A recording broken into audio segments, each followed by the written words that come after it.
ইবাদত, আল্লাহর রাস্তা এবং সৎকর্ম, এই বিষয়গুলো কম বেশি আমরা সবাই জানি। বিশেষ করে এই শব্দগুলো আমরা জানি এবং কিছু কিছু কর্মও জানি, কিন্তু একদম তাত্ত্বিকভাবে যদি বিশ্লেষণ করতে বলা হয় যে ইবাদত আসলে কি, সৎকর্ম কি এবং আল্লাহর রাস্তা কি, এই বিষয়গুলো আমরা খুব পরিষ্কারভাবে বলতে পারবো না, হয়তো সেভাবে বুঝিও না। আর যারা বুঝি তারা তো ঠিকভাবে করছি।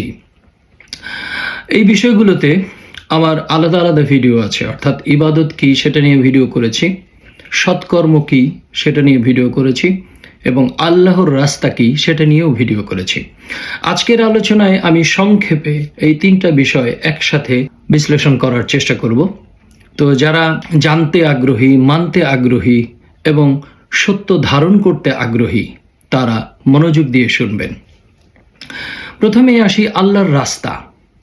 আল্লাহর রাস্তা বলতে আমাদের মধ্যে নানান জনের নানান রকম ধারণা আছে। কেউ আল্লাহর রাস্তা বলে সারা জীবন গাট্টি বুসকা টেনে মসজিদে মসজিদে ঘুরে বেড়ালেন। কেউ আল্লাহর রাস্তা বলে মক্কা মদিনায় গেলেন, মসজিদে মসজিদে গেলেন কিংবা বিভিন্ন তীর্থস্থানে গেলেন। কেউ বা আল্লাহর রাস্তা বলতে নিজেকে একদম কেন্দ্রীভূত করে ধ্যানে বসে গেলেন। আসলে আল্লাহর রাস্তা এটা এমন কোনো রাস্তা নয় যে মানুষের বানানো ইট পাথরের কংক্রিটের যে রাস্তা সেই রাস্তায় হেঁটে বেড়ানোটাই বোঝায়। এটা আসলে এমন একটা বিষয় বোঝায়, সেটা হচ্ছে একটা আদর্শ, একটা তরিকা বা পথ, অথবা একটা চারিত্রিক বৈশিষ্ট্য। কেমন?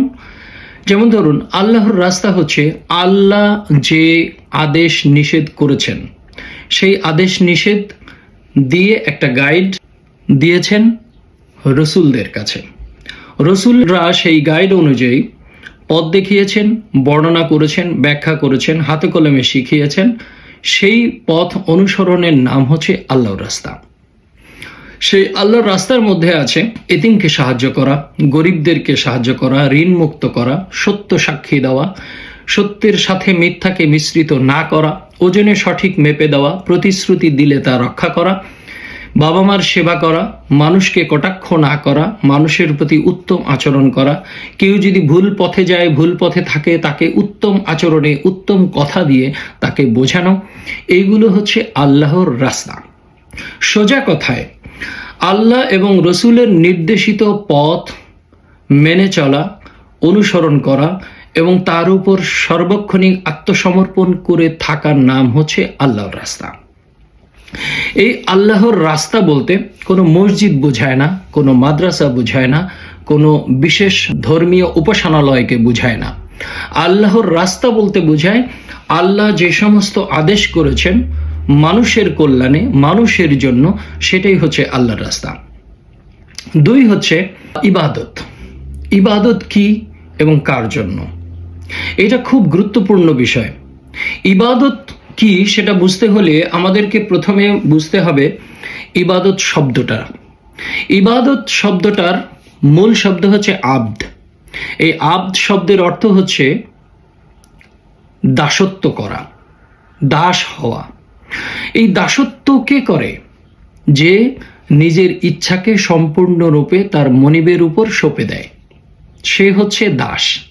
তো এই দাসের কাজ কি? আমি আমার মনিবের কাছে আত্মসমর্পণ করলাম, সঁপে দিলাম। এখন আমার ইচ্ছা বলে কিছু নাই, মনিব আমাকে যা হুকুম দেবে আমি সেই হুকুম অনুযায়ী চলব। তো এক্ষেত্রে আল্লাহ রসুলকে যেই নির্দেশ দিয়ে পাঠিয়েছেন যে আপনি আপনার অনুসারীদেরকে, আপনার কওমবাসীকে, আপনার এলাকাবাসীকে আপনি এমনভাবে নির্দেশ দিবেন যে নির্দেশগুলো আমার নির্দেশ। তাহলে আল্লাহ যে নির্দেশ দেন সেই নির্দেশ হচ্ছে কোরআন। এই কোরআনকেই আল্লাহ বলেছেন আমার একমাত্র বিধান এবং আমার বিধানের কোনো পরিবর্তন নাই। যুগে যুগে আমি যত নবী রসুল পাঠিয়েছি সকলের কাছে আমি একই বিধান দিয়েছি। এই একই বিধান প্রচার করেছেন, শিক্ষা দিয়েছেন রসুল। অর্থাৎ রসুলের যে কাজ চারটি: আয়াত তেলাওয়াত করে শোনানো, তেলাওয়াত করে শোনানো কি জিনিস সেটাও আমি এর আগে ব্যাখ্যা করেছি, যে আরবি সুর করে পড়ার নাম তেলাওয়াত নয়।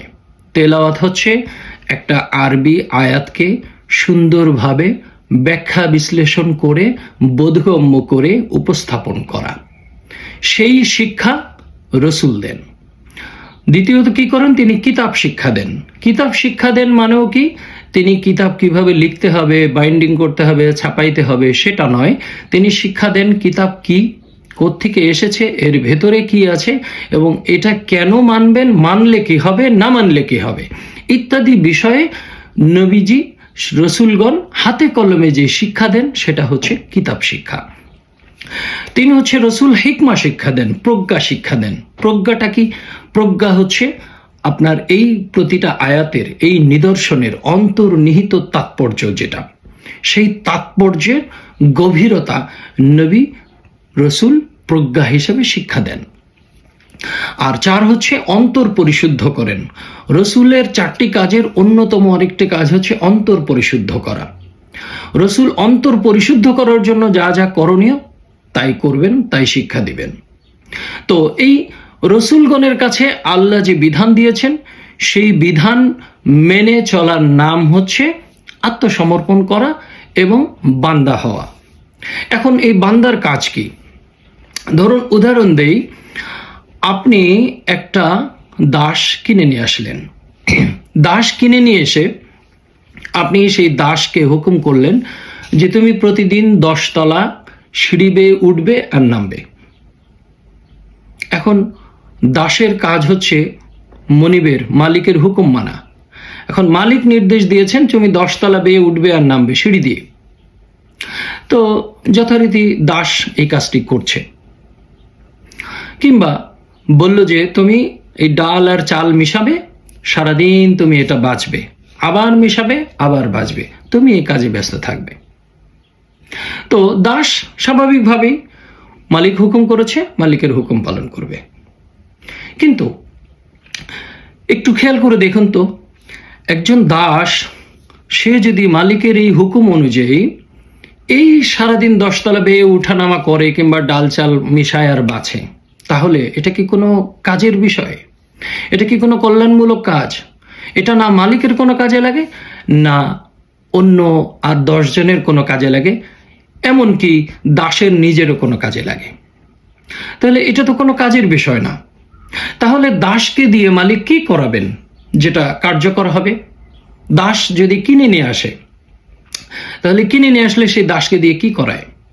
হয় তাকে দিয়ে জমি চাষ করাবে, গাছগাছালি পরিচর্যা করাবে, কিংবা বিল্ডিং বানানোর কাজে তাকে কাজে লাগাবে, রাস্তা বানানোর কাজে লাগাবে, কিংবা মাটি কাটার কাজে লাগাবে, কিংবা এমন কোনো কাজ যেটাতে 10 জনের উপকার হয়, নিজের উপকার হয়, অর্থনৈতিক উপকার হয়, সেটাই তো দাসকে দিয়ে করাবে, স্বাভাবিক। তো এখন একজন স্বাভাবিক মানুষ যদি দাস কিনে, সেই মানুষটি তার দাসকে দিয়ে এমন কোনো কাজ করায় যেই কাজটা মানুষের জন্য কল্যাণকর, তাহলে আল্লাহ আমাদেরকে দাস বানিয়ে আমাদেরকে দিয়ে কি কাজ করাচ্ছেন? আমরা যদি সারাদিন মসজিদে বসে একের পর এক নামাজ পড়ি, তাহলে এতে কোনো মানুষের কোনো উপকার হয়? মালিকের কোনো উপকার হয়? অন্য কোনো 10 জনের কোনো উপকার হয়? কারোর কোনো উপকার হয় না। তাহলে এই নামাজ পড়া, এটা কি দাসত্ব? এটা আসলে দাসত্ব নয়, এটা একান্তই ব্যক্তিগত কর্ম।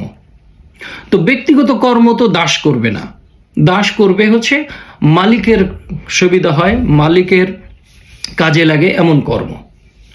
আর সে কারণেই আল্লাহ তাআলা এই দাসকে, এই বান্দাকে বলেছেন যে তোমরা মানুষের পাশে দাঁড়াও, মানুষের অভাবগ্রস্ততার মধ্যে তাকে সহযোগিতা করো, মানুষের সাথে সুন্দর উত্তম আচরণ করো, মানুষকে গালি দিও না, কটাক্ষ করো না, ব্যঙ্গ করে তাকে ডেকো না, এবং মানুষের ঋণগ্রস্ত থাকলে তাকে ঋণ থেকে মুক্ত করো, দাসত্ব থাকলে দাসত্ব থেকে মুক্ত করো, গরিব, অসহায়, পথচারী, ভ্রমণকারী, ভিখারি এদেরকে সাহায্য করো, এবং আল্লাহর দেয়া প্রতিশ্রুতি রক্ষা করো, আমানত রক্ষা করো।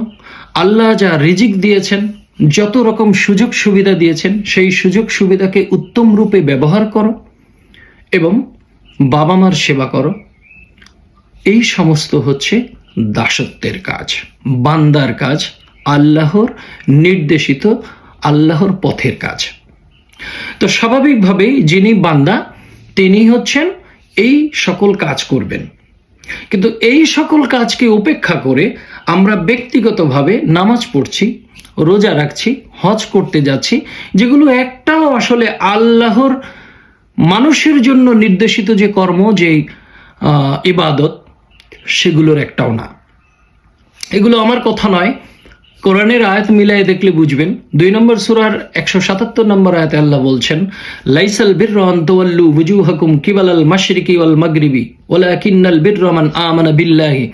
এই আয়াতটা আপনি ব্যাখ্যা করে দেখুন যে আল্লাহ বলছেন পূর্ব পশ্চিমে মুখ ফেরানোতে তোমাদের কোনো পুণ্য নাই, কিন্তু পুণ্য আছে যদি তোমরা এতিমকে সাহায্য করো, গরিব, অসহায়, পথচারী, ভ্রমণকারী, ভিখারি এদেরকে সাহায্য করো, ঋণগ্রস্তকে ঋণ মুক্ত করো, দাসত্ব থেকে মুক্ত করো, প্রতিশ্রুতি দিলে তা রক্ষা করো, ওজনে সঠিক মেপে দাও, বাবা মার সেবা করো, সালাত প্রতিষ্ঠা করো। তো এই সমস্ত কর্ম করাই হচ্ছে সালাত প্রতিষ্ঠা। কারণ সালাত হচ্ছে সার্বক্ষণিক আল্লাহ এবং রসুলের সাথে কানেক্টেড থাকা, যোগাযোগ রক্ষা করে থাকা। তো আল্লাহর সাথে যোগাযোগ রক্ষা করে থাকা মানে আল্লাহর হুকুমের মধ্যে থাকা। আমি যদি আল্লাহর হুকুম একটাও না মানি তাহলে আল্লাহর সাথে তো আমার কানেকশন থাকবে না। আল্লাহর সাথে কানেক্টেড থাকা মানেই হচ্ছে আল্লাহর সকল হুকুম মেনে তার উপর সার্বক্ষণিক আত্মসমর্পণ করে থাকা, যেটা অন্যান্য প্রাণী করে।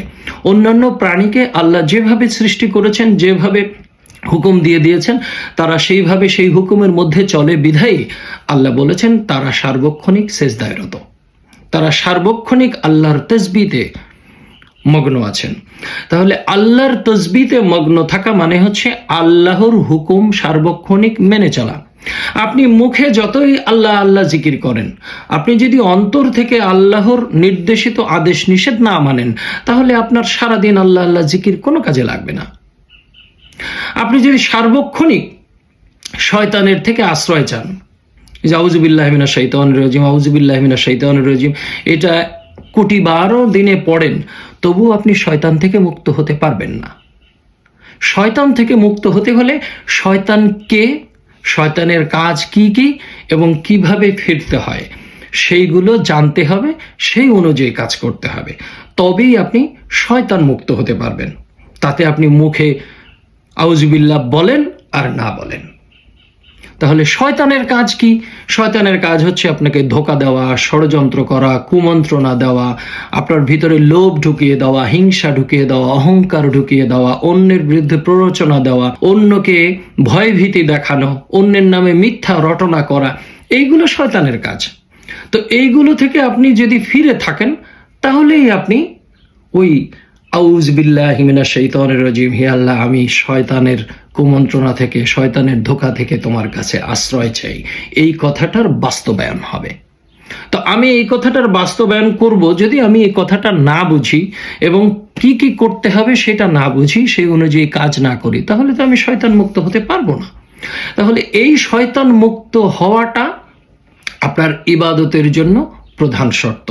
আপনি শয়তান মুক্ত হবেন, তবেই আপনি বান্দায় পরিণত হবেন, আল্লাহর হুকুমে কাজ করবেন। সোজা কথা।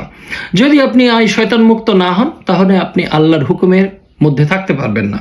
আপনি নানান সময় নানান ষড়যন্ত্র করবেন, নামাজ পড়ছেন, দৈহিক সিজদা দিচ্ছেন, কিন্তু আসলে আপনি ষড়যন্ত্র করছেন, আপনি অন্যের নামে সমালোচনা করছেন, অন্যের শুধু খারাপগুলো আপনি তুলে ধরছেন, নিজের খারাপ আপনি চোখে দেখছেন না। আপনি মিথ্যা বলছেন, ভেজাল মেশাচ্ছেন, অন্যের নামে মিথ্যা সাক্ষী দিচ্ছেন, সত্য সাক্ষী থেকে দূরে থাকছেন, আপনি প্রতিশ্রুতি দিলে তা রক্ষা করছেন না, আপনি ওজনে সঠিক দিচ্ছেন না, বিভিন্ন খাদ্যে, বিভিন্ন পণ্যে আপনি ভেজাল মেশাচ্ছেন। তাহলে এই সমস্ত কর্ম থেকে ফিরতে হইলে আপনাকে এই শয়তানের কর্মগুলো সচেতন হইতে হবে এবং আল্লাহর দাসত্ব করতে হবে। তাহলে আমার মনে হয় আমরা বুঝতে পেরেছি যে দাসত্ব আসলে কি। দাসত্ব এমন কোনো কর্ম নয় যেই কর্ম না মানুষের কাজে লাগে, না আমার কাজে লাগে, না আল্লাহর কোনো কাজে লাগে। আল্লাহ মানুষকে সৃষ্টি করেছেনই হচ্ছে তার ইবাদতের জন্য। তো তার ইবাদতটা কি? মানুষের জন্য। তো এই মানুষের জন্য ইবাদত আরো একটা গুরুত্বপূর্ণ বিষয় হচ্ছে সর্বদা ধৈর্য ধারণ করা। আপনার বিপদে ধৈর্য ধরতে হবে, আপনার অভাবে ধৈর্য ধরতে হবে, যুদ্ধ, ঝড় ঝাপটা, রোগ বালাই ইত্যাদি ইত্যাদি যত রকম দুর্যোগ আছে, আপনাকে কেউ গালি দিল, আপনার ধৈর্য ধরতে হবে, কেউ আপনাকে মারধর করলো, ধৈর্য ধরতে হবে, কেউ আপনার সম্পদ নিয়ে গেল, ধৈর্য ধরতে হবে, আপনার সম্পদ হারিয়ে গেল, ধৈর্য ধরতে হবে, কোনো কিছু ভেঙে গেল, ধৈর্য ধরতে হবে।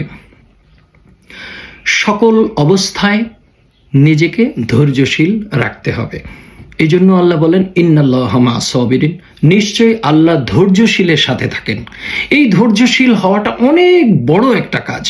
আমি যতই নামাজ পড়ি, রোজা করি, হজ করি, তারপরে দান খয়রাত করি, কোরবানি করি, কিন্তু আমার ধৈর্য যদি না আসে তাহলে আমার এই সব ইবাদত ভণ্ডুল হয়ে যাবে।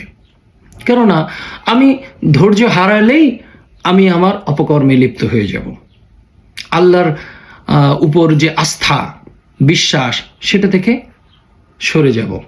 সে কারণে ধৈর্য অন্যতম একটা বড় ইবাদতের অংশ। তাহলে ইবাদত অর্থাৎ বান্দা অথবা দাসত্ব হচ্ছে এই জিনিস, যেই জিনিসে আপনি মানুষের পাশে থাকবেন, মানুষকে সেবা করবেন, নিজেকে পরিশুদ্ধ করবেন, শয়তানের ধোঁকা থেকে মুক্ত থাকবেন এবং যত প্রকার অপকর্ম আছে সকল অপকর্ম থেকে আপনি নিজেকে ফেরায় রাখবেন। যত প্রকার সৎকর্ম আছে সকল সৎকর্ম আপনি মানুষের জন্য করবেন, সেটা হচ্ছে দাসত্ব। আচ্ছা, এরপরে আসছে কি সৎকর্ম। সৎকর্মও একই জিনিস। এতক্ষণ যা বললাম এগুলোই হচ্ছে সৎকর্ম। অর্থাৎ ইবাদত, আল্লাহর রাস্তা এবং সৎকর্ম তিনটা একই জিনিস, শব্দগতভাবে কেবল আলাদা, কিন্তু মূলত হচ্ছে এই সৎকর্মকে কেন্দ্র করেই দাসত্ব, এই সৎকর্মকে কেন্দ্র করেই আল্লাহর রাস্তায় চলা। তো সংক্ষেপে আজ এটুকুই আমি বোঝাতে চাচ্ছি যে যাহা দাসত্ব তাহাই সৎকর্ম, তাহাই ইবাদত। ওই ইবাদতের বাংলায় হচ্ছে দাসত্ব করা। আর দাসত্ব সেই করে যে আল্লাহর আইনের উপর আত্মসমর্পণ করে। আল্লাহর আইনের উপর আত্মসমর্পণ করতে হলে রসুল লাগে। কেন? কারণ আল্লাহর আইন আমরা জেনেছি রসুলের মাধ্যমে, আল্লাহর কোরআন আমরা পেয়েছি রসুলের মাধ্যমে, আল্লাহর যত আদেশ নিষেধ তা আমাদেরকে জানিয়েছেন, প্রচার করেছেন, শিক্ষা দিয়েছেন রসুল। আর সে কারণেই আনুগত্য প্রকাশ করতে হয় রসুলের কাছে, আত্মসমর্পণ করতে হয় রসুলের কাছে, কালেমা পড়তে হয় অর্থাৎ শপথ নিতে হয় রসুলের কাছে। এ কারণেই আল্লাহ বলেছেন রসুলের হাতই আমার হাত, আপনার কথা আমার কথা, ইন্নাহু লাকাউলু রাসূলিন কারীম, নিশ্চয়ই ইহা সম্মানিত রসুলের বাণী। আবার বলেছেন তোমার রবের পক্ষ থেকে নাজিলকৃত বাণী। তো যাহা রবের পক্ষ থেকে নাজিলকৃত তাহাই রসুলের বাণী। তো রসুলের বাণী আর রবের পক্ষ থেকে নাজিলকৃত বাণী আলাদা নয়, সে কারণেই আল্লাহ বলেছেন নিশ্চয়ই ইহা সম্মানিত রসুলের বাণী। তো এই জায়গাটাতেও আমাদেরকে বুঝতে হবে যে রসুল আর আল্লাহ আলাদা নয়। কিসে? চরিত্রে, বৈশিষ্ট্যে, বিধানদাতা হিসেবে। যাহা আল্লাহ বলেন তাহাই রসুলের মাধ্যমে বলেন। আল্লাহ সরাসরি কাউকে এসে কিছু বলে যান না। আল্লাহ যা কিছু নাজিল করেন, যা কিছু আমাদেরকে দেন, যা কিছু শিক্ষা দেন, সকল কিছু কোনো না কোনো মাধ্যমে। আমরা জন্ম নিয়েছি সেটাও মাধ্যমে, আমরা খাবার খাই সেটাও মাধ্যমে, আমরা প্রার্থনা করি সেটাও মাধ্যমে, আমরা আল্লাহকে দেখতে চাই সেটাও মাধ্যমে, আমরা আল্লাহকে পাবো সেটাও মাধ্যমে। এবং আমরা এই জন্ম থেকে মৃত্যু পর্যন্ত যা কিছু করি, যা কিছু পাই, সকল কিছু কোনো না কোনো মাধ্যমে। আর সেই মাধ্যম হিসেবেই আল্লাহ তার প্রতিনিধি আদম এবং রসুল পাঠিয়েছেন। সুতরাং এই রসুলের কাছে আত্মসমর্পণ করে আল্লাহর রাস্তায় থাকতে হবে, আল্লাহর বান্দা হয়ে আল্লাহর ইবাদত দাসত্ব করতে হবে, এবং এই আল্লাহর দাসত্ব করে আল্লাহর বান্দা হয়ে সঠিক পথে চলাটাই হচ্ছে আল্লাহর রাস্তা। ধন্যবাদ।